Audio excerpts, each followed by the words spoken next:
Now, what makes you think you're going to get those documents and things from President Trump on this? Well, he's asking for $230 million from the taxpayer, so we don't think that this can just be some kind of backroom sign-off operation. At least want to see an invoice. Well, yes, we'd like to see some documentation of some of it. I mean, parts of it are just patently ridiculous, like asking for $85 million in punitive damages against the federal government. You can't get punitive damages against the federal government. It's against the law. It's written into the Federal Tort Claims Act that you can't get it. But the whole thing is preposterous because he's asking for $230 million based on the execution of a judicial search warrant at Mar-a-Lago. Remember when he had been concealing all the classified documents, refusing to turn them over, turn some over, try to get them all back and so on.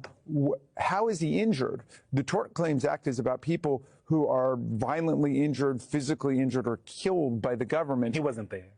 Yeah, I mean, I know he was not physically injured by virtue of what they're calling the raid, which is just the execution of a search warrant, which happens hundreds of thousands of times a year across the country. Imagine if everybody got $230 million because their home or their office was investigated. But in any event, in his case, it's totally ridiculous because the Constitution says that the president is limited to his official salary in office.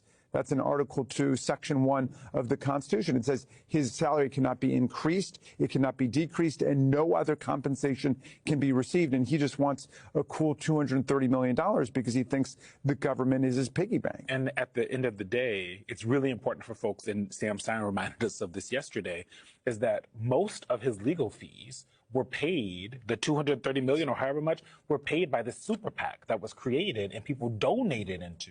So really, the money ain't his to begin with, but I will digress. These donors have already paid for it, essentially. Exactly. Now he wants to go back to the taxpayers to put more money in his pocket.